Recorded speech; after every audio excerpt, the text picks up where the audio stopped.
दोस्तों नमस्कार। कल हमने देखा कि किस तरीके से समर बच चुका था और पायल और कियारा मिलकर दोनों उसकी सेवा कर रही थी। तभी समर को होश आ जाता है और ये देखकर दोनों बड़ी खुश हो जाती हैं।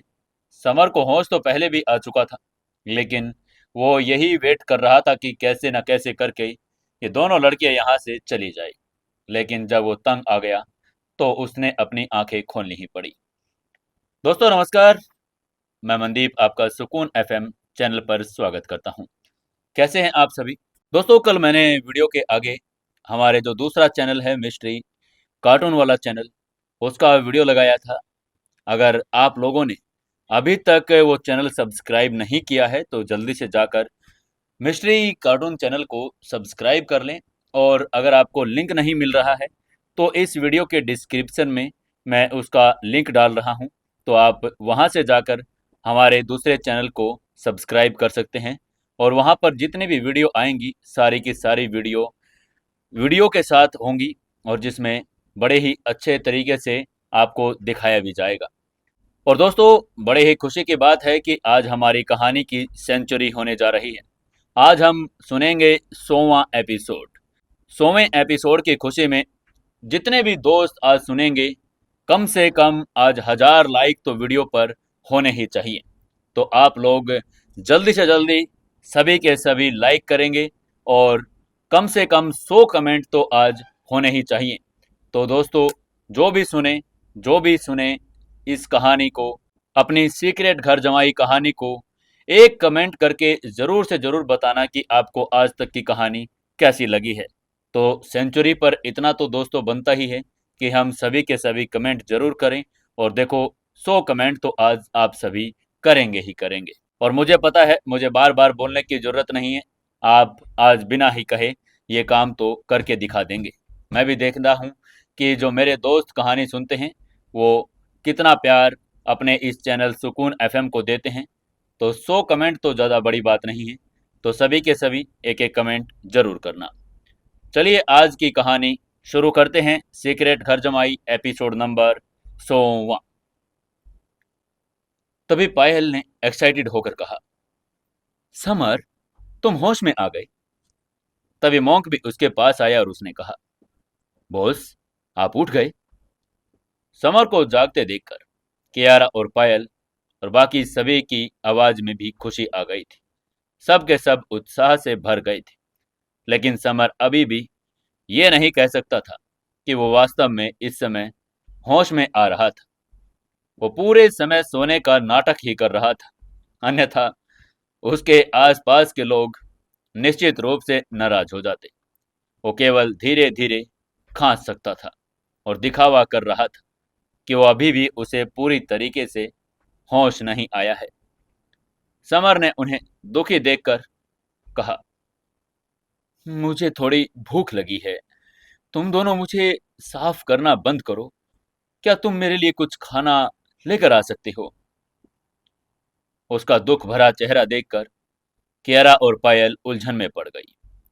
वो दोनों मन ही मन में एक ही बात सोच रही थी कि हमने इतनी लगन से देखभाल की और तुम इस बात से दुखी हो रहे हो कि हम तुम्हारे पास क्यों बैठे हैं।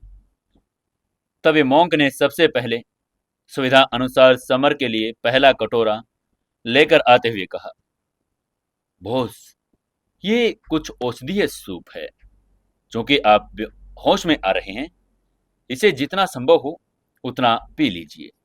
यह आपकी चोटों के ट्रीटमेंट में मदद करेगा। समर ने बोहें चढ़ाते हुए कहा, मुझे भूख लगी है और मुझे अभी दवाई नहीं चाहिए। जाओ मेरे लिए कुछ खाने को लेकर आओ।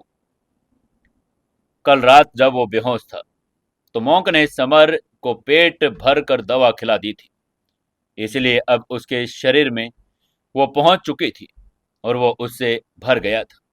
अब वो और दवाई नहीं ले सकता था। समर कुछ ठोस भोजन खाना चाहता था, इसलिए कियारा और पायल दोनों के दोनों खड़े हो गई और तभी किचन की तरफ चले गई। पर्सनली वो समर के लिए खाना बनाना चाहती थी। समर भी जानता था कि पायल प्रेग्नेंट है और कियारा पूरी रात न सोकर उसके लिए यहाँ पर आई है। उसने रात भर बारिश में यहाँ तक गाड़ी भी चलाई, इसलिए उसे बहुत अच्छा भी लग रहा था। वो नहीं चाहता था कि दोनों में से कोई भी जाकर खाना बनाए, लेकिन अब दोनों एक दूसरे से होड़ लगा रही थी। समर के लिए खाना बनाने की जिद भी कर रही थी। कियारा किचन में गई। उसने समर के लिए अंडे और टमाटर नूडल सूप बना दिया। पायल ने उसे नूडल सूप में तला हुआ कुछ सा छोटा सा और चिकन डालकर अच्छा सा और सूप बनाया। कियारा और पायल दोनों के दोनों अपने सामने पकाया हुआ खाना लेकर समर के सामने आ गई, तो समर थोड़ा सा झिझक गया। अब उसे ये समझ नहीं आ रहा था कि वो पहले किसका बनाया हुआ खाना चखे। ये बहुत मुश्किल सिचुएशन में फंस गया था। कियारा ने प्यार से मुस्कुराते हुए टमाटर सूप से नूडल उठाए, जबकि पायल ने भी अपने पोर्क नूडल सूप से नूडल्स उठा लिए। दोनों का निशाना समर का मुंह था। इससे समर सचमुच उदास हो गया था। वो बस अपना पूरा मुंह खोलकर उन दोनों लड़कियों के बनाए खाने को खत्म कर सकता था। केरा और पायल उसे चबाने का मौका भी देने के लिए तैयार नहीं थी। वो लगातार जबरदस्ती उसके मुंह में नूडल्स ठूसती जा रही थी। उसके बगल में बैठा मोंक अपने मुंह पर हाथ रखकर लगातार हंसी रोकने की कोशिश कर रहा था। यह उसका पहला मौका था जब उसने अपने बॉस को किसी के साथ ऐसे जबरदस्ती करते हुए देखा था, और वो उन्हें रोक भी नहीं पा रहे थे। सौभाग्य से समर को बहुत तेज भूख लगी हुई थी। उसने दोनों लड़कियों द्वारा बनाए गए दोनों के दोनों खाना खा लिया था, लेकिन फिर भी उसे थोड़ा सा पेट भरा हुआ महसूस हो रहा था। तभी कियारा ने आंख झपकाते हुए पूछा, बताइए डियर, आपको क्या लगता है कि हम में से किसने बेहतर खाना बनाया था? पायल ने भी अपने लाल लाल होठ फुला लिए और पूछा, हाँ हाँ बताओ ना हमें, तुम्हें हम में से किसका खाना ज्यादा पसंद आया समर? समर ने आंखें घुमा दी। उसे लगा कि यह सवाल बहुत परेशान करने वाला है।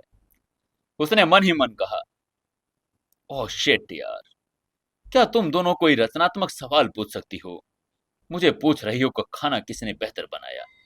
मैं मैं 3 साल का बच्चा नहीं हूं, इसलिए मैं इस प्रश्न का जवाब देने से इनकार करता हूं। समर जवाब नहीं देना चाहता था, लेकिन दोनों लड़कियां एक दूसरे से असहमत थी। वे तुलना करके एक दूसरे के सामने ही हराना चाहती थी, और चुपचाप उन दोनों को समर यही देखता जा रहा था। तभी मॉन्क ने उसे इस झंझट से बचाने के लिए कहा, अरे हाँ बॉस, मुझे अचानक याद आया। मास्टर ने कहा था जब आपको होश आ जाए तो आपको उनसे मिलने जाना पड़ेगा। उसके इस बात से समर उन दोनों लड़कियों द्वारा पैदी गई उलझन से बच गया। वो मोंक के साथ आश्रम के दूसरे दूर वाले हिस्से की तरफ चला गया था। वे हरे और नीले ईंटों और टाइलों से ढके हुए एक पुराने साधारण से दिखने वाले कमरे के सामने पहुंच गए। यह एक बहुत ही साधारण सा कमरा था। पायल और कियारा भी उनके पीछे पीछे आ रही थी। तभी समर ने उन दोनों से कहा, मास्टर मुझसे मिलना चाहते हैं, तुम दोनों यहीं रुककर मेरा इंतजार करो। इसके बाद मोंक ने दरवाजा खोला और समर के साथ अंदर चला गया। कमरा बिल्कुल ही साधारण था। वहां बिस्तर तक नहीं था, बस एक जफू, एक मेज और एक धूपदान रखा हुआ था। इस समय मोंक मास्टर जफू पर ध्यान से बैठा था। मोंक मास्टर ने जब उन दोनों के कदमों की आहट सुनी तो उन्होंने अपनी आंखें खोल ली। मोंक मास्टर ने समर से पूछा, समर, तुम आ गए, अब तुम्हारी चोटें कैसी हैं? समर ने मुस्कुराते हुए मोंक मास्टर का शुक्रिया अदा करते हुए कहा, मोंक मास्टर, मुझे बचाने और मेरा ट्रीटमेंट करने के लिए आपका बहुत बहुत धन्यवाद। मुझे लगता है कि मेरी 1/3 एनर्जी पहले ही वापस आ चुकी है। कुछ दिनों में मैं पूरी तरह से ठीक हो जाऊंगा। मॉन्क मास्टर की आंखें आश्चर्य से भर गई थी। उसे पता था कि अगर समर जैसी गंभीर चोट किसी और को लगी होती तो वो कुछ महीनों तक खड़ा भी नहीं हो पाता। समर ने बिना कुछ सोचते हुए पूछा, मास्टर, क्या इस जर्नी में मैं आपकी कुछ मदद कर सकता हूं? मॉन्क मास्टर ने सीरियस नजरों से समर की तरफ देखते हुए कहा, समर, वो ghost king palace ancient martial arts fighters की एक सेना है। ये बहुत पावरफुल है, लेकिन तुम अभी भी एक सिर्फ नॉर्मल अंडरवर्ल्ड किंग हो। जब तुम इंदौर वापस जाओगे तो वे तुम्हें मारने के लिए हाई लेवल के एंशियंट मार्शल आर्ट फाइटर्स को भेजेंगे। मॉन्क मास्टर का संदेश सुनकर समर चुप हो गया। वो जानता था कि मॉन्क मास्टर ने जो भी कहा था वो बिल्कुल सच था, चाहे वो खुद कितना भी अच्छा फाइटर क्यों ना हो। हमेशा कोई ना कोई उससे बेहतर अवश्य होता है। हालांकि समर शैडो किंग था, आम लोगों की तुलना में उसका लेवल सबसे ऊंचा था, फिर भी वो घमंडी नहीं था। उसका पता था कि अभी भी एंशियंट मार्शल आर्ट फाइटर्स मौजूद हैं, और वो जानता था कि ब्लैक मैन अकेले एक हिट से 2500 किलोग्राम बल उत्पन्न कर सकता था, जो समर को हराने के लिए काफी था। समर जानता था कि अगर उसे ब्लैक मैन को हराना है और घोस्ट किंग के विला को नष्ट करना है तो उसे एंशियंट मार्शल आर्ट की प्रैक्टिस करनी होगी। लेकिन वो ऐसा नहीं कर पा रहा था, जिससे वो फिर से उदास हो गया था। मानो मॉन्क मास्टर समर की उदासी देख सकता था। उसने समर की आंखों में देखते हुए कहा, समर, क्या आप इसीलिए परेशान हैं क्योंकि आप एंशियंट मार्शल आर्ट नहीं जानते हैं? समर ने सिर हिलाते हुए कहा, जी मॉन्क मास्टर, वो एंशियंट मार्शल आर्ट सभी बहुत स्ट्रोंग है। उनका मुकाबला सिर्फ एक एंशियंट मार्शल आर्ट फाइटर ही कर सकता है। वो अच्छे से जानता था कि वो कभी भी किसी भी एंशियंट मार्शल आर्ट फाइटर का मुकाबला बिल्कुल भी नहीं कर सकता था। मॉन्क मास्टर ने सभी को आश्चर्यचकित करते हुए कहा, समर, मैंने आज तुम्हें एंशियंट मार्शल आर्ट की ये पुस्तक उपहार में देने के लिए ही तो बुलाया है। उनकी बात सुनकर समर एक पल के लिए ठिठक गया। उसकी आंखें आश्चर्य से भर आई। असल में मार्शल आर्ट एंशियंट किसी भी मार्शल आर्ट कल्ट की नींव के स्तंभों में से एक है। इसे आमतौर पर किसी के साथ साझा नहीं किया जा सकता था, न ही आगे बढ़ाया जा सकता था। इसे पूरी तरह से गुप्त रखा जाता था। खुद मैक्लोडगंज का फॉलोअर न होने के कारण समर को यह भी समझ नहीं आ रहा था कि मॉन्क मास्टर अपनी एंशियंट मार्शल आर्ट तकनीक उसे क्यों देगा। तभी मॉन्क मास्टर ने समर से कहा, समर, मैं तुम्हें एक शर्त पर एंशियंट मार्शल आर्ट किताब दूंगा। ये तुम्हें मुफ्त में नहीं दी जाएगी। समर ने उनकी तरफ देखते हुए कहा, प्लीज मुझे बताइए मॉन्क मास्टर, आपकी शर्त क्या है? मॉन्क मास्टर ने कहा, मैक्लोडगंज मॉन्क आश्रम के कुलपति, जो मेरे अपने मास्टर भी हैं, वो कंचनजंगा पर्वत के निषिद्ध एरिया में फंस गए थे, बाहर नहीं निकल पा रहे थे। निषिद्ध एरिया में फिर से खुलने में अभी 5 महीने बाकी है। मेरी इच्छा है कि तुम निषिद्ध एरिया में जाओ और वहां पहुंचकर उन्हें बचाने में कोशिश करो। उसकी बात सुनकर समर की भौहें तन गई। निषिद्ध एरिया एक एक्स्ट्रा ऑर्डिनरी जगह था। सभी चीजें उसी तरफ इशारा कर रही थी। समर के पापा भी निषिद्ध एरिया में ही लापता हो गए थे, और अब मैक्लोडगंज के कुलपति भी वहां ही लापता हुए थे। समर एक पल के लिए उलझन में पड़ गया था। वो फिर सोचने लगा कि मैक्लोडगंज की ताकत क्यों कम हो गई, जबकि वो एंशियंट मार्शल आर्ट के स्तंभों में से एक थे। अब क्योंकि उनके कुलपति गायब हो गए थे, इसलिए उनकी ताकत भी कम हो गई थी।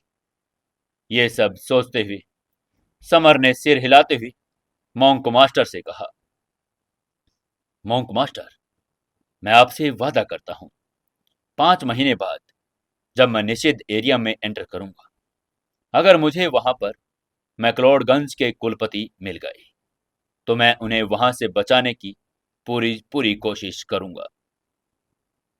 तभी मॉन्क मास्टर ने राहत भरी नजरों से समर की तरफ देखा और सिर हिला दिया। वो मुड़े और एक कोने की तरफ चले गए। एक लकड़ी का बक्सा निकाला। लकड़ी का बक्सा लाल चंदन की लकड़ी से बना हुआ था, लगभग आधा मीटर ऊंचा। उस पर तरह तरह के जटिल डिजाइन भी बनाए गए थे। ये एक एंशियंट वस्तु थी। मॉन्क मास्टर ने ध्यान से उस लकड़ी के बक्से को खोला। अंदर एक किताब रखी हुई थी। किताब काले रंग की थी।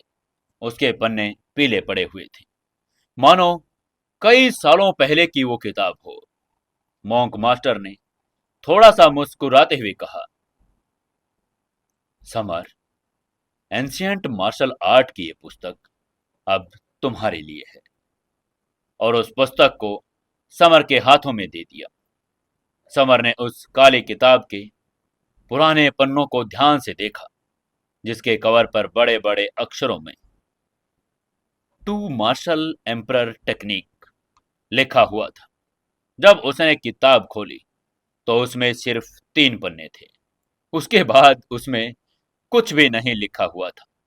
ये देखकर समर के चेहरे पर आश्चर्य के भाव आ गए थे, पर वो जानता था, क्योंकि मॉन्क मास्टर ने ये उसे यहाँ लेकर आए हैं और उसे एंशियंट मार्शल आर्ट की किताब भी दी है, इसलिए वो बिल्कुल भी किताब नकली तो हो नहीं सकती थी। समर ने पहले पेज पर नजर डाली। उस पर lower heaven kingdom martial art की ध्यान और प्रैक्टिस तकनीकों की डिटेल में वर्णन लिखा हुआ था। विभिन्न स्टेज में त्वचा को स्ट्रॉन्ग बनाने की फर्स्ट स्टेज, मांसपेशियों को स्ट्रॉन्ग बनाने की मिडल स्टेज, लिगामेंट्स को स्ट्रॉन्ग बनाने की फाइनल स्टेज और हड्डियों को स्ट्रॉन्ग बनाने के लिए एक्सट्रीम स्टेज उसके अंदर शामिल थी। हर एक स्टेज में फाइटर को 1000 किलोग्राम की ताकत मिलती थी। दूसरे पेज पर एंशियंट मार्शल आर्ट के हायर लेवल के इंट्रो दी गई थी। फर्स्ट स्टेज में इंटरनल ऑर्गन्स को रिफाइंड किया जाता था। मिडल स्टेज में मेरिडियन प्रणाली को रिफाइंड किया जाता था और फाइनल स्टेज में एक्यूपॉइंट्स को रिफाइंड किया जाता था, तथा एक्सट्रीम स्टेज में आत्मा और मन को भी रिफाइंड किया जाता था। बाहरी टेंडन, हड्डियां और मांसपेशियों का प्रैक्टिस पोस्ट मार्टम लेवल पर माना जाता था। इंटरनल ची का प्रैक्टिस हायर हेवनली लेवल पर माना जाता था। तीसरे पेज पर ग्रैंड मास्टर लेवल की मार्शल आर्ट प्रैक्टिस का वर्णन किया गया था। ये स्टेज हैं। फर्स्ट स्टेज में आसमान में ऊंची उड़ान भरना, मिडिल स्टेज में जो भी हाथ में हो उसे चोट पहुंचाना, फाइनल स्टेज में अपने एरिया को खोलना और उसका विस्तार करना, और एक्सट्रीम स्टेज में 100 मीटर के दायरे में सिर काट कर मार डाला, दिखाई न देना। जहां तक तीसरे पेज की बात है तो वहां कुछ भी नहीं बचा था। आगे के पेज फाड़ दिए गए थे। ये सभी तकनीकें समर को ग्रैंड मास्टर बनाने के लिए काफी थी। समर चतुर था। Two martial emperor technique topic पढ़कर ही उसे पता चल गया था कि ये कोई आम तकनीक है नहीं। तभी मॉन्क मास्टर ने समर से स्पष्ट रूप से कहा, ये एंशियंट मार्शल आर्ट तकनीक आसान नहीं है। ये पुस्तक इसका महान इतिहास है। मॉन्क मास्टर ने समर से कहा, समर, अगले कुछ दिनों तक तुम्हें मैक्लोडगंज में ही रहना चाहिए और एंशियंट मार्शल आर्ट तकनीक की प्रैक्टिस करनी चाहिए। कुछ दिनों बाद जब तुम्हारी चोटें ठीक हो जाएंगी तो तुम इंदौर वापस जा सकते हो। समर ने आभार व्यक्त किया और कहा, थैंक यू मॉन्क मास्टर। पिछले कुछ दिनों की असुविधा के लिए खेद है। उसका दिल कृतज्ञता से भर गया था। कियारा और पायल ने अभी भी वहां पर मौजूद होने के विचार से समर जानता था कि अब वो वापस बाहर नहीं जा सकता। जब भी दोनों लड़कियां उसे देखती थी तो आपस में जोर जोर से लड़ने लगती थी। निश्चित रूप से उसकी प्रैक्टिस में देर होती। समर ने गणेश से कहा, गणेश, तुम जब वापस जाओ तो प्लीज कियारा और पायल को बता देना कि मैं कुछ दिनों के लिए यहाँ आश्रम में रुकूंगा। मैं कुछ समय के लिए उनसे नहीं मिल सकता। मॉन्क गणेश ने कुछ कहने के लिए मुंह खोला, लेकिन समर की आंखों में कठोरता देखकर वहीं पर रुक गया। उनके पास उन दोनों लड़कियों को उनके मैसेज देने के अलावा अब कोई चारा नहीं था। केरा और पायल को देखने के ख्याल से ही उसके सिर में दर्द होने लगा था। तभी समर ने मॉन्क मास्टर से पूछा, मॉन्क मास्टर, क्या मैं एंशियंट मार्शल आर्ट तकनीक की प्रैक्टिस शुरू कर सकता हूँ? मॉन्क मास्टर ने उसकी बात का जवाब देते हुए कहा, हाँ बेशक, लेकिन यह मार्शल आर्ट तकनीक बहुत कठिन है। तुम्हें खुद को पहले ध्यान लगाकर इसके लिए तैयार करना पड़ेगा।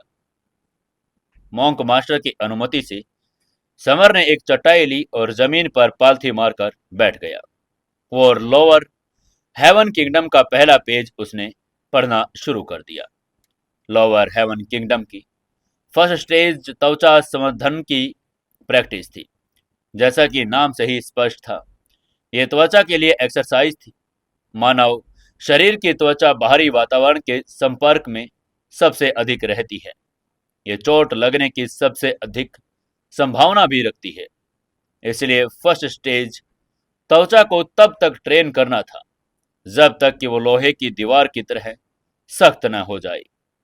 समर ने फर्स्ट स्टेज पर बताई गई सांस लेने की तकनीक का पालन किया और अजीबोगरीब तरीके से सांस लेना शुरू कर दिया। ये तकनीक सामान्य सांस लेने से बहुत अलग थी। ये थोड़ी खास भी लग रही थी।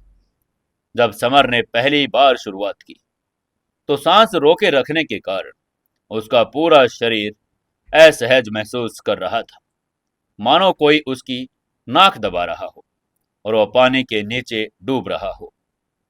हर सांस लेने के बाद 3 मिनट तक सांस रोकनी पड़ती थी।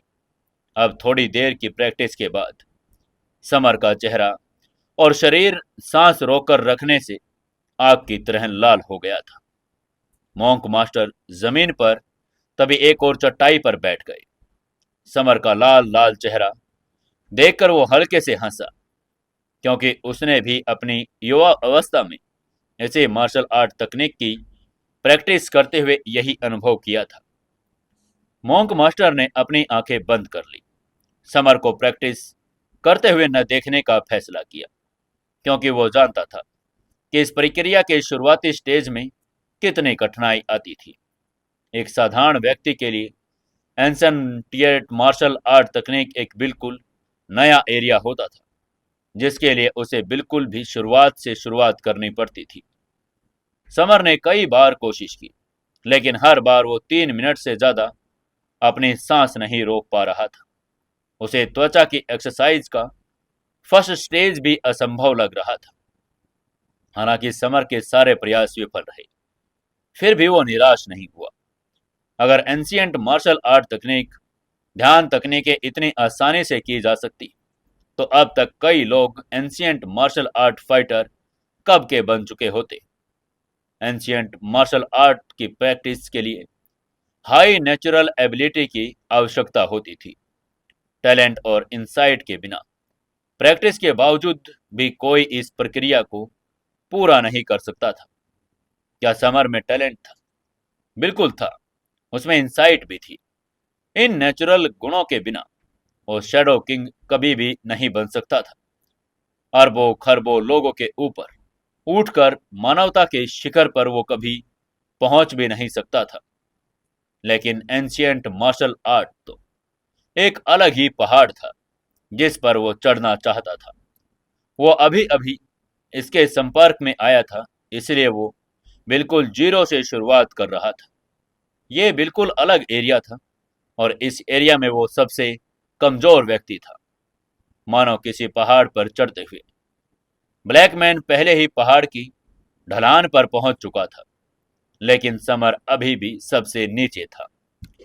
शुरुआती दौर में इस एंशियंट मार्शल आर्ट पर्वत पर चढ़ना किसी भी सामान्य पर्वत की तुलना में बहुत ज्यादा कठिन होता था। समर में एक विशेष ताकत भी थी। वह इनसाइट प्राप्त करने में अच्छा था और वो अपनी पिछली प्रैक्टिस तकनीकों को विस्तार से याद करने लगा। अपनी गलतियों और समस्याओं पर विचार करने लगा। वो जानता था कि एंशियंट मार्शल आर्ट किसी भी सामान्य मार्शल आर्ट से अलग था। उसे अपने पुराने आइडियाज और कंसेप्ट्स को त्यागना पड़ेगा। इलेक्ट्रिक गाड़ी और पेट्रोल गाड़ी दोनों को चलाने के लिए एक ही तकनीक का इस्तेमाल नहीं किया जा सकता, लेकिन दोनों का कॉन्सेप्ट एक ही था। वर्तमान मार्शल आर्ट भी सभी त्वचा की पावर की प्रैक्टिस पर केंद्रित थी, चाहे वह रेत के थैलों पर प्रहार हो, मुक्केबाजी हो, आदि त्वचा की पावर को बढ़ाने के लिए। लेकिन ancient martial art special powers generate करने के लिए सांस तकनीकों के प्रयोग द्वारा त्वचा की प्रैक्टिस करते थे। समर के दिमाग में एक बिजली सी चमक उठी। उसने मन ही मन में सोचा, सांस, सांस, ठीक है, मुझे अपनी सांस विधि में निपुणता हासिल करनी पड़ेगी। उसकी आंखें चमक उठी, मानो कोई जरूरी बात उसकी समझ में आ गई हो। यह सर्वविदित था कि लोग अपनी नाक से सांस लेते हैं, लेकिन जानवरों और पौधों का क्या? मछलियां अपनी गिलों से सांस लेती है और पौधे अपनी जड़ों, पत्तियों, तनों और फूलों और फलों के माध्यम से ऑक्सीजन लेते हैं।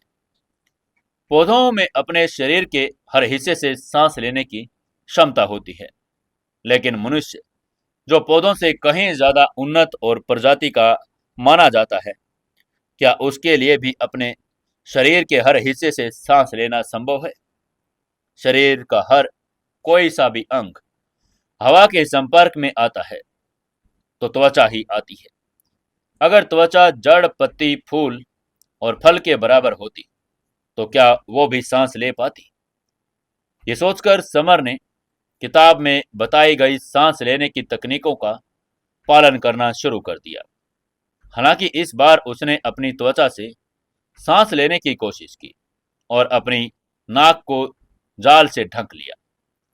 त्वचा में अनेक छिद्र होते थे और ये जो शरीर से जुड़े होते हैं, माइक्रोस्कोप से देखने पर इन छिद्रों को स्पष्ट रूप से स्वतंत्र रूप से घूमते हुए देखा भी जा सकता है, मानो फड़फड़ाते हुए कैटकिंग्स अनोखे ढंग में हवा में सांस ले रहे हों। समर ने एंशियंट मार्शल आर्ट की सांस लेने की तकनीक अपनाई, अपनी त्वचा से सांस ली। उसे हैरानी हुई कि यह तकनीक वाकई में काम कर रही थी। ऑक्सीजन उसकी त्वचा के जरिए उसके शरीर में पहुंच रही थी। समर ने अपने नथुने और मुंह को पूरी तरह से बंद कर लिया। वो सिर्फ अपनी त्वचा से सांस ले रहा था। वो वास्तव में पूरे 10 मिनट तक अपनी सांस रोकने में अब सफल हो पा रहा था। 10 मिनट, ये एक आश्चर्यजनक समय था, क्योंकि जब कोई व्यक्ति सांस लेने के लिए अपनी नाक का इस्तेमाल करता है तो वो कभी भी 10 मिनट तक सांस नहीं रोक पाता था। उसके लिए ये बात असंभव थी। फेफड़ों की ऑक्सीजन जमा करने की भी क्षमता सीमित होती है, लेकिन त्वचा अलग है। मानव त्वचा का क्षेत्र बहुत बड़ा होता है और सांस लेने के लिए इसका इस्तेमाल करने का मतलब है ऑक्सीजन का विशाल भंडारण। त्वचा के भीतर न केवल ऑक्सीजन बल्कि ऊर्जा भी संग्रहित की जा सकती है। बाहरी तौर पर समर का एंशियंट मार्शल आर्ट की प्रैक्टिस तकनीक में निपुणता हासिल करने के लिए ये कर रहा था, लेकिन असल में इसका उद्देश्य वातावरण में मौजूद विशेष ऊर्जाओं को अवशोषित करना था। यह ऊर्जाएं नंगे आंखों से दिखाई नहीं देती थी, लेकिन इनका अस्तित्व जरूर था। सांस प्रयांस तकनीकों के माध्यम से कुछ विशेष ऊर्जाएं उसके शरीर में प्रवेश कर रही थी। जिससे उसकी त्वचा गर्म होती जा रही थी। उसके शरीर में जमा धूल और तेल बाहर निकल रहे थे। ये किसी भी हॉट बाथ, स्पा और मालिश से बेहतर था जो उसे मिल सकता था। अशुद्धियों के स्राव से साथ साथ समर की त्वचा सुर्ख बर्फ जैसी मुलायम हो गई थी और उससे एक सफेद रोशनी भी निकलना शुरू हो चुकी थी। उसकी त्वचा की मजबूती और चोटों के प्रतिरोधक क्षमता में काफी सुधार हुआ था। त्वचा के माध्यम से सांस लेने में लगने वाले समय में वृद्धि के साथ साथ उसकी त्वचा से निकलने वाली धूल और मलबे के अलावा उसके पसीने से काली अशुद्धियां भी निकल रही थी। ये काली अशुद्धियां धूल नहीं, बल्कि मृत त्वचा कोशिकाएं और त्वचा की गहरी परत से निकली मलबा थी। गर्म पानी से नहाने या शॉवर से इन्हें धोया नहीं जा सकता था। इनसे छुटकारा पाने का एकमात्र तरीका त्वचा सांस तकनीक ही थी, क्योंकि ये शरीर में बहुत लंबे समय तक संग्रहित थे। ये मृत त्वचा कोशिकाएं और अशुद्धियां तेलीय और काली हो गई थी तथा स्राव प्रक्रिया के दौरान एक गंदी दुर्गंध भी छोड़ रही थी। मॉन्क मास्टर ने दुर्गंध भरी हवा सूंघकर अपनी आंखें खोल ली। जब उसने समर की त्वचा से निकली अशुद्धियां और मृत त्वचा कोशिकाओं को देखा तो उसका चेहरा एकदम से बदल गया। उसकी आंखें विस्मय से भर गई थी। साधना में निपुण समर आश्चर्यजनक रूप से एक प्रैक्टिसिंग टैलेंट था। कम समय में ही उसने अपनी त्वचा से सांस लेने में महारत हासिल कर ली थी। मॉन्क मास्टर ने भौहें उठाकर पूरी तरह से चौंकते हुए समर से पूछा, समर, क्या तुमने त्वचा से सांस लेने की तकनीक में महारत हासिल कर ली है? उनकी आवाज भी कांप रही थी। कुछ उत्तेजित सी उनका शरीर भी कांप उठा, जिससे पता चल रहा था वो शांत नहीं हो पा रहा था।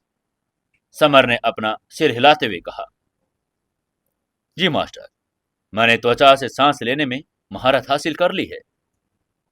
मॉन्क मास्टर ने उसकी तारीफ करते हुए कहा, जीनियस समर, अगर मैंने कभी किसी को देखा है तो तुम निश्चित रूप से एक प्रैक्टिसिंग जीनियस हो। तुम मुझसे भी बेहतर हो। उसका चेहरा प्रशंसा से भर गया था। जब समर ने पहली बार एंशिएंट मार्शल आर्ट की प्रैक्टिस की थी तो त्वचा से सांस लेने की तकनीक में महारत हासिल करने में उसे कम से कम 1 महीना लगा था। यह अविश्वसनीय था कि समर ने एक ही दिन में इस तकनीक में महारत हासिल कर ली थी। इससे पहले मॉन्क मास्टर की top ranking high heaven king तक वो सीमित था। चोटों के बाद उसकी क्षमताएं लोअर हेवन किंगडम तक कम हो गई थी। मॉन्क मास्टर का जीवन का सबसे बड़ा लक्ष्य एक ग्रैंड मास्टर मार्शलिस्ट बनना ही था, अपने मास्टर जैसा बनना। अब तक वो अपनी इस खोज में असफल ही रहा था। समर के जरिए मॉन्क मास्टर को एक महान मार्शल आर्ट फाइटर बनने का सपना फिर से साकार होता हुआ दिखाई दे रहा था।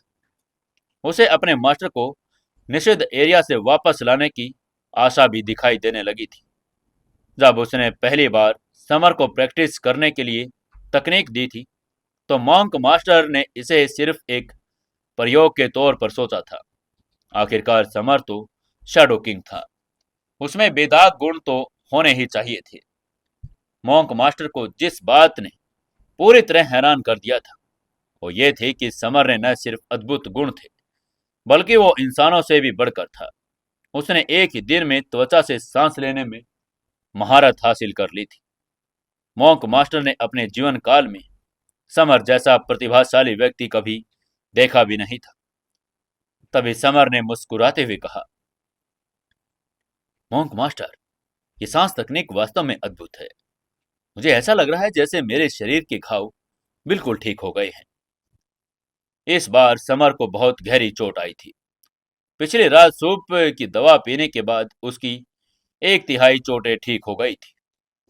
शुरुआत में उसे ठीक होने में कुछ और दिन लगते, लेकिन अब हैरानी की बात यह थी कि त्वचा सांस तकनीक में हीलिंग पावर थी।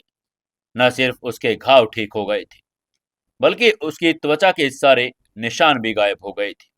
इसके अलावा समर की त्वचा पूरी तरह से अशुद्धियों से मुक्त हो गई थी। उसकी त्वचा एक नवजात शिशु की तरह चिकनी और नाजुक हो चुकी थी, जिसमें अब कोई दोष नहीं था। तभी मॉन्क मास्टर ने उससे कहा, समर, अभी एक पंच मारकर दिखाओ।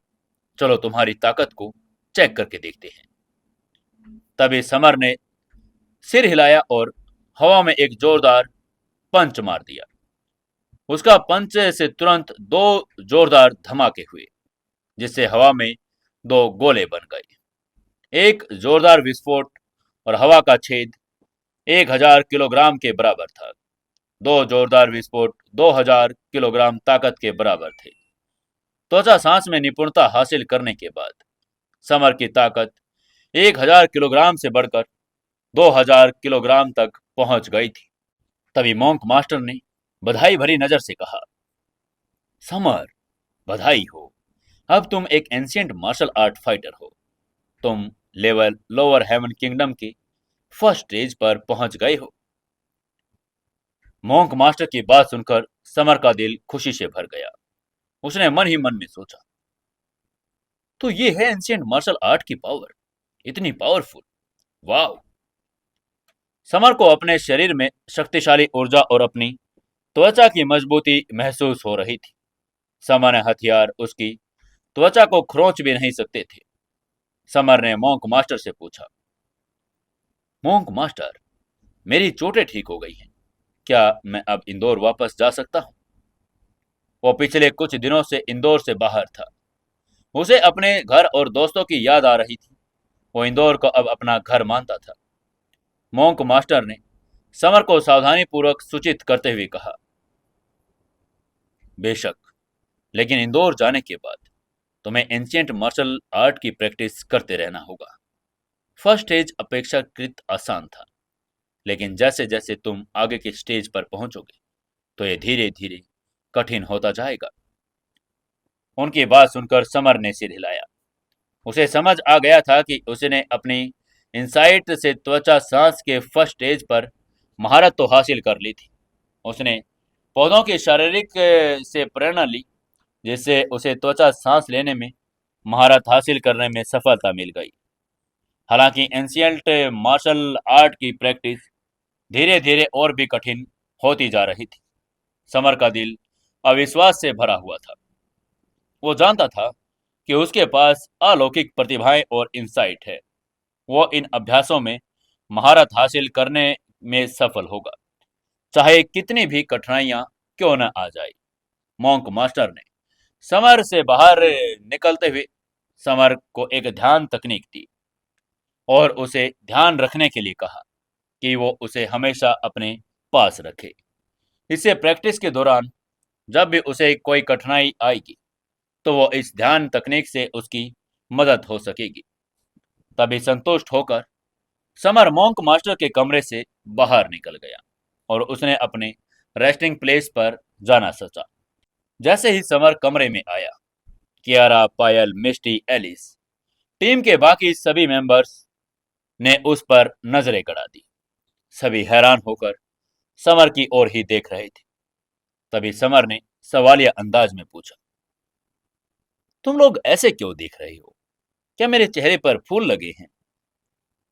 सबकी नजरें अपने आप ऊपर होने की वजह से वो थोड़ा सा असहज महसूस कर रहा था।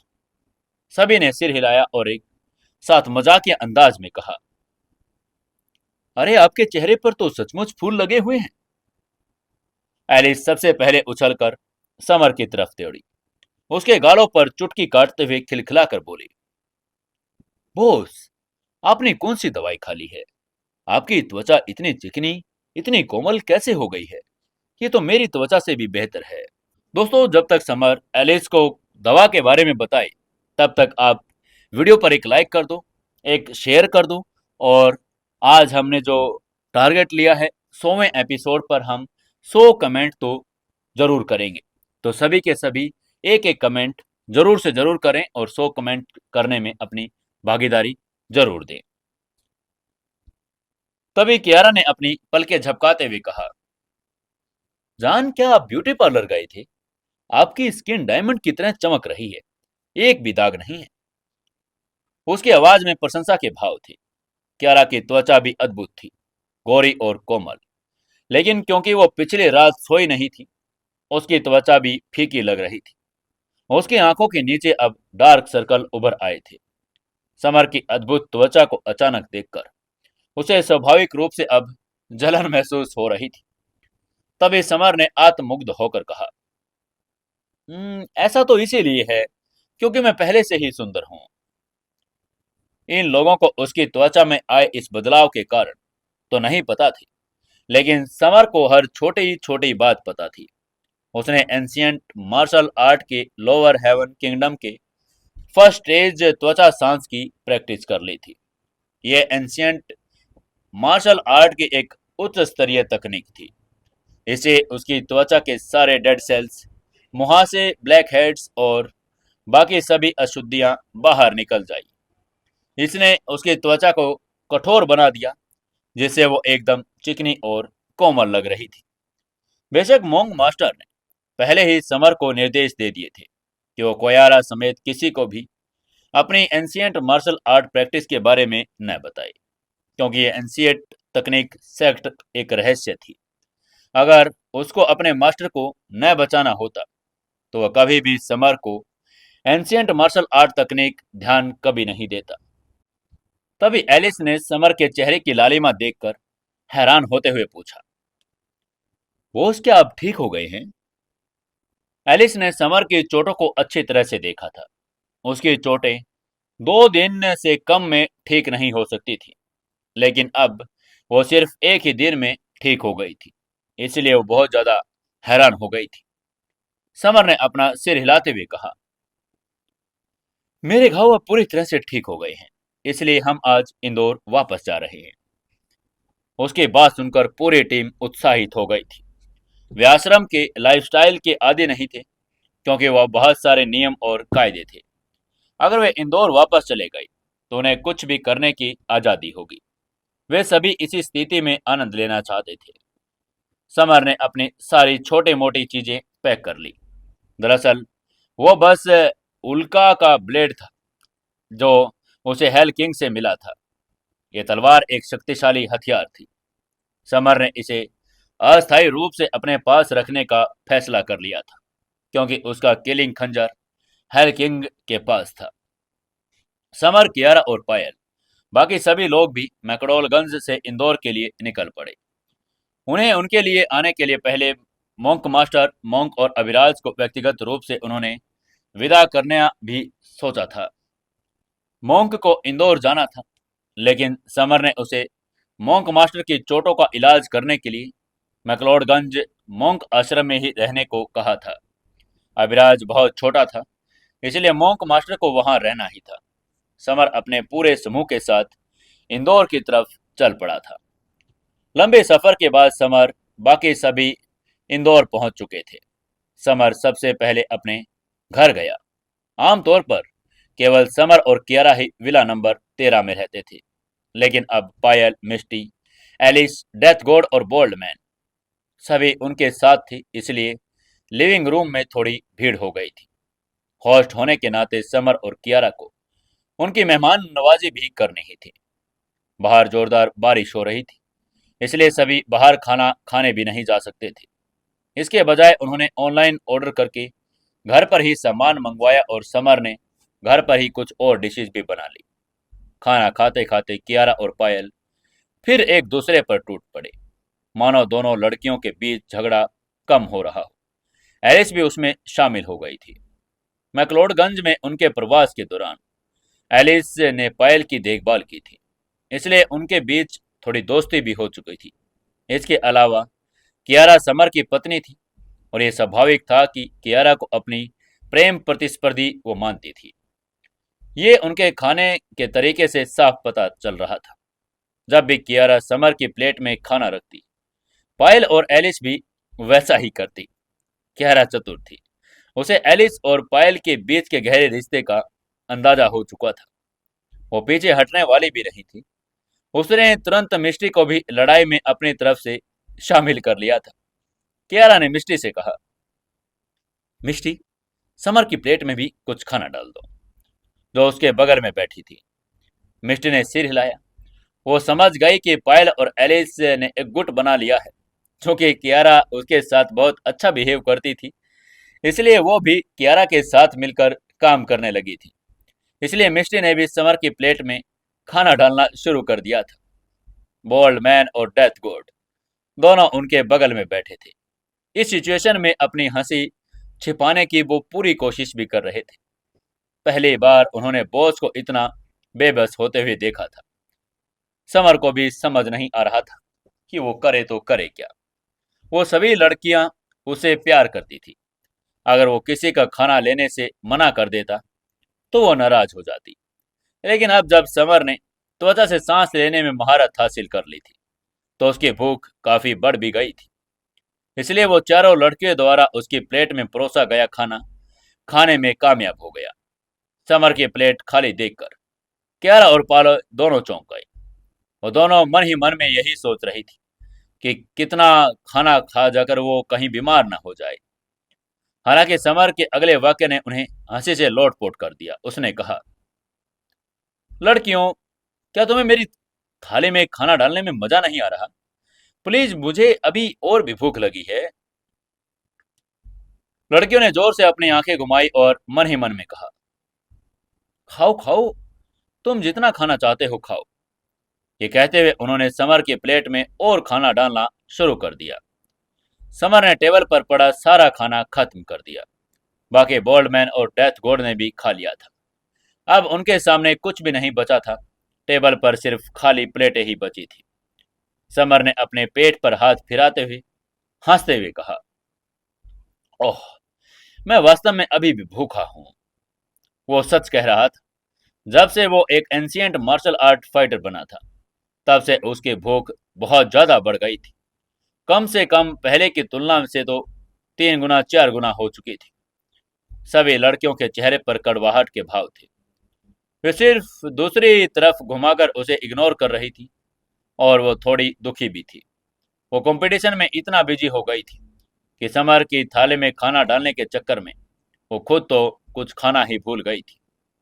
भरपूर भोजन के बाद स्वाभाविक रूप से सभी मेहमान वहां से निकल गए। कियारा की विला में सिर्फ लिमिटेड रूम्स थे और वहां सभी का रहना असंभव नहीं था। बोल्डमैन डोथमैन एक होटल में चले गए। समर ने उन्हें पायल की सुरक्षा के लिए कुछ समय के लिए इंदौर में ही रुकने के लिए कहा था। जहां तक बात एलिस की है, चूंकि वो लड़की है, पायल उसे सीधा अपने विला पर ले गई। ये एलिस की सुरक्षा के लिए ही था और कियारा के खिलाफ उनके संयुक्त मोर्चे के लिए भी। जब सब चले गए तो विला नंबर 13 बिल्कुल शांत हो गया था। कियारा का थका हुआ चेहरा और डार्क सर्कल देखकर समर की आंखें चिंता से भर गई थी। वो आगे बढ़ा और उसने कियारा के पतले कमर में हाथ डाला और उसे खींचकर गले लगा लिया। उसने कियारा का शुक्रिया अदा किया और कहा, थैंक यू बेबी। उसकी आवाज कृतज्ञता से भरी हुई थी। कियारा ने धीरे से कहा, हम्म। उसने धीरे से अपना सिर समर के कंधे की तरफ झुका दिया। वो बहुत आरामदायक महसूस कर रही थी। धीरे धीरे कियारा समर के कंधे पर सिर रखकर ही सो गई। यहाँ तक कि उसने हल्के खराटे भी लेने शुरू कर दिए थे। कियारा सचमुच बहुत थकी हुई थी। उसने पिछले पूरे दिन काम किया था और पूरी रात गाड़ी चलाकर मैक्लोडगंज गई थी। पूरी रात 1 मिनट भी नहीं सोई। अब भी उसे नींद नहीं आई थी। वैसे भी कियारा अपनी पिछली चोटों से अभी भी पूरी तरह से उबर भी नहीं पाई थी। कियारा को गहरी नींद में देखकर समर के दिल में गर्माहट महसूस हुई। हर बार जब वो कियारा को सुंदर चेहरे को देखता तो उसे मन बहुत शांति महसूस होती। उसे आराम महसूस होता था। शायद यही घर जैसा एहसास था। समर ने कियारा को अपनी बाहों में ले लिया। दूसरी मंजिल के बेडरूम की तरफ चल दिया। उसने उसे बिस्तर पर लिटा दिया और कंबल उड़ा दिया। कियारा सोते हुए बहुत खूबसूरत लग रही थी। उसका चेहरा बहुत प्यारा लग रहा था, बिल्कुल स्नो वाइट के जैसा। समर ने कियारा के माथे पर किस किया और चुपचाप अपने कमरे में चला गया। इसके बाद समर मिस्टी का शुक्रिया अदा करने के लिए पहली मंजिल के लिविंग रूम में गया और उसने मिस्टी का शुक्रिया अदा करते हुए कहा, मिस्टी, पिछले कुछ समय के लिए समय कियारा की इतनी अच्छे से देखभाल करने के लिए तुम्हारा बहुत बहुत धन्यवाद। मिष्टी सिर हिलाते हुए बोली, मास्टर, आपको मुझे धन्यवाद देने की जरूरत नहीं, मैं तो बस अपना काम कर रही हूं। समर ने मिष्टी से आगे कहा, मिष्टी, तुमने भी पिछले कुछ दिनों में कड़ी मेहनत की है, जाओ अब थोड़ा आराम कर लो। उसकी बात सुनकर मिष्टी ने सिर हिलाया, अंधेरे में गायब हो गई। विला में उसके लिए एक गुप्त कमरा था, आराम करने के लिए और कियार की शिक्षा के लिए। सब लोग जा चुके थे, लिविंग रूम में सन्नाटा छा गया था। समर भी अपने बेडरूम में चला गया और वो पिछले कुछ दिनों से थका हुआ था, उसे अच्छे से आराम की जरूरत थी। वो बिस्तर पर लेट गया और कुछ ही देर में वो स्वप्न लोक में पहुंच गया। लेकिन इसी समय उधर मुंबई के घोस्ट किंग विला में एक कमरे के भीतर black man ancient martial art तकनीकों की प्रैक्टिस कर रहा था। उसके चारों तरफ काले कोहरे की एक परत छाई हुई थी। तभी अचानक उसका फोन बजने लगा। ब्लैक मैन ने नाराज होते हुए थोड़ा फोन को रिसीव दबाते हुए कान पर लगा लिया और कहा, फरहान, बहुत देर हो गई है, तुम इस वक्त फोन क्यों कर रहे हो? क्या चाहिए तुम्हें? वो अभी भी प्रैक्टिस के इम्पोर्टेंट हिस्से पर पहुंचा ही था कि फोन कॉल से उसका ध्यान भंग हो गया था, जिसके कारण वो बहुत ज्यादा चिढ़ भी गया था। फरहान ने उसकी बात का जवाब देते हुए फोन की दूसरी तरफ से कहा, मास्टर, समर मैक्लोडगंज से इंदौर वापस आ गया है। ब्लैक मैन ने उसे समर पर नजर रखने के लिए कहा था। ब्लैक मैन घोस्ट किंग का सेकंड स्टूडेंट था। वो घोस्ट किंग पैलेस के 4 लो डिफरेंटर्स में से एक था, इसलिए स्वाभाविक रूप से फरहान को उसके ऑर्डर की पूरी तरह से पालना करना था। समर के इंदौर लौटने की खबर सुनकर ब्लैक मैन के हाव भाव बदल गए। उसकी आंखों में ठंडक की एक झलक दिखाई दी। पिछले मुठभेड़ में मॉन्क मास्टर के हस्तक्षेप के कारण वो समर को मारने में नाकाम रहा था। घोस्ट किंग ने उसे डांटा भी था, तब से वो बहुत नाराज चल रहा था। इस बार ब्लैक मैन ने को समर को मारना था। हालांकि वो अपनी एंशियंट मार्शल आर्ट प्रैक्टिस की सबसे इम्पोर्टेंट स्टेज पर पहुंच चुका था। वो पहले लेवल में सफलता हासिल करने ही वाला था, इसलिए उसके पास अभी इंदौर जाकर समर को मारने का समय नहीं था। ब्लैक मैन ने फोन पर फरहान को ऑर्डर देते हुए कहा, फरहान, तुम एक कुलीन एंशियंट मार्शल आर्ट फाइटर हो। तुम इंदौर जाओ और समर को मार डालो। अगर तुम उसको मारने में सफल रहे तो मैं तुम्हें इनाम में एक बॉडी कल्टीवेशन पिल दूंगा। हालांकि ब्लैक मैन के पास समर को मारने का समय नहीं था। उसने सोचा कि एक एंशियंट मार्शल फाइटर को भेजकर काम आसानी से किया जा सकता है, इसलिए उसने फरहान को यह लालच दे दिया था। फरहान ने बॉडी कल्टीवेशन पिल को इनाम को सुनकर एक्साइटेड होते हुए कहा, जी मास्टर, मैं उसका सिर काटकर आपके पास लेकर आऊंगा। उनकी फुल प्लानिंग हो चुकी थी। ऐसे ही साजिशों के बीच ये रात गुजर गई। अगले दिन सुबह मौसम साफ था, सूरज निकला हुआ था और तापमान बढ़ गया था। इंदौर को लोगों को 3 दिन की मूसलाधार बारिश के बाद आज थोड़ी सी राहत मिली थी। समर भी जल्दी उठ चुका था। कियारा के बहुत ज्यादा थके होने के कारण नाश्ता समर ने ही बनाया था। जब तक उसने नाश्ता तैयार किया तब तक कियारा भी उठ गई थी। क्योंकि वो मिष्टी भी मौजूद थी, इसलिए समर ने 3 लोगों के लिए नाश्ता बनाया। नाश्ता खत्म करने के बाद वे तीनों कंपनी की तरफ ही चल पड़े। समर कई दिनों से कंपनी नहीं गया था। उसने उसे अपनी कंपनी के फ्रेंड्स की याद आने लगी थी। जैसे वो सेल्स डिपार्टमेंट में एंटर हुआ तो उसे हमेशा की तरह सबसे पहले प्राची ने रोक लिया।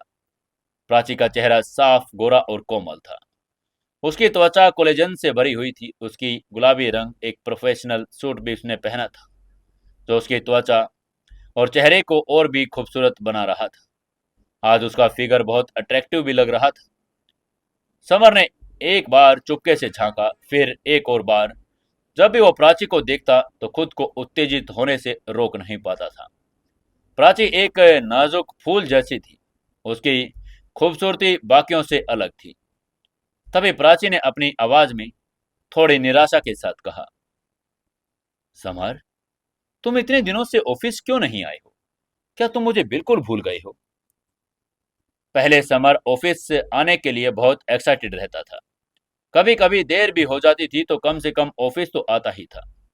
लेकिन अब वो कभी कभार ही ऑफिस में दिखाई देता था। इस बार तो वो कई दिनों से लिए मानो गायब भी हो गया था। तभी समर ने मुस्कुराते हुए कहा, प्राची, क्या तुम्हें मेरी याद आ रही थी? ये कहते ही उसने प्राची के छोटे कोमल हाथों को पकड़ लिया और उसके बीच में गुदगुदी कर दी। उसकी इस हरकत से प्राची का चेहरा शर्म से लाल हो गया। जाहिर है शर्म का समर का अंदाजा सही था। पिछले कुछ दिनों से उसे उसकी याद आ रही थी। अगर ऐसा पहले होता तो प्राची ने समर के हाथों में अपना हाथ पहले ही खींच लिया होता। लेकिन इस बार उसने अपने हाथ उसके हाथों में छोड़ दिए। बस उसके गाल शर्म से भर गए थे। तभी वहां इरा उनके पास पहुंच गई। वो अभी सेल्स डिपार्टमेंट में अपने मॉर्निंग राउंड पर थी। जैसे वहां पहुंची, उसने देखा समर ने प्राची का हाथ पकड़ा हुआ था। उसका मूड पल भर में बदल गया था। वो ये देखकर बिल्कुल अलग हो चुकी थी कि समर ने प्राची का हाथ क्यों पकड़ा हुआ है।